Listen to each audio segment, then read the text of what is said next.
Hey guys, Michael Egan, One Group Keller Williams. How's it going? Just wanted to touch base with you on sellers entering into the Utah purchase contract.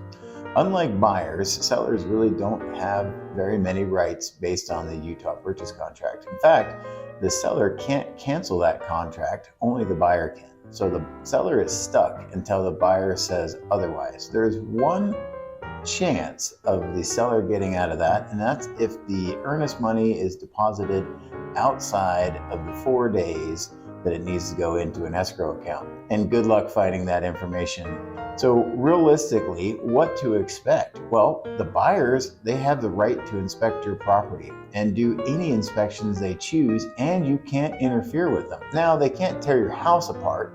They have to, return your home in the same general condition as when they did their inspection, but you can't stop them from doing their inspections. So after the buyer has performed their inspections, any objections you can deny. You don't have to do any of those things. That is a right that you have. The property is sold as is, and you're not required to make any repairs.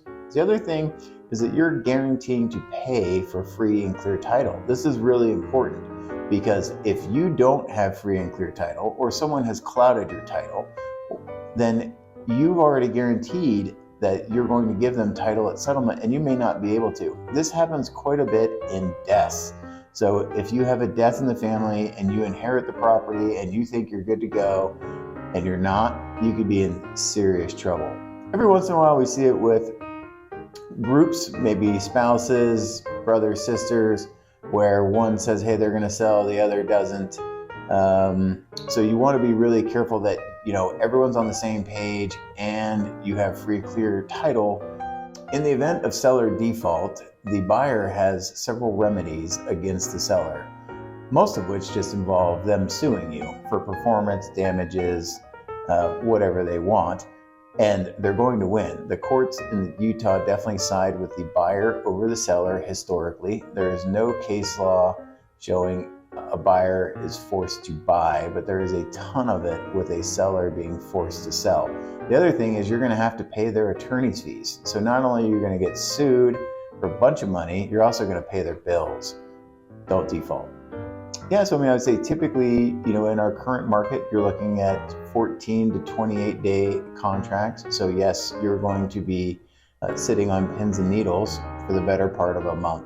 As we approach the settlement deadline, one thing that could come up is a poor appraisal. And it is your right as a seller to receive a copy of the appraisal in the event that it doesn't come in for value.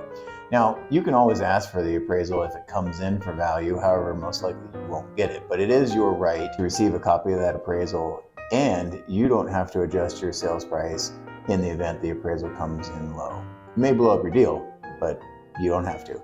Hey, so the best protection for you as a seller is the seller's disclosures. That is your security blanket. You want to over disclose because that is the only piece of information that's really there to protect you. Yes, every house is sold as is. There's no guarantees that your furnace works and your roof doesn't leak. However, if your roof leaks when it rains and you don't disclose it, that's going to be a big problem for you. Hey, let us know what questions you got. We really appreciate it. Talk to you soon.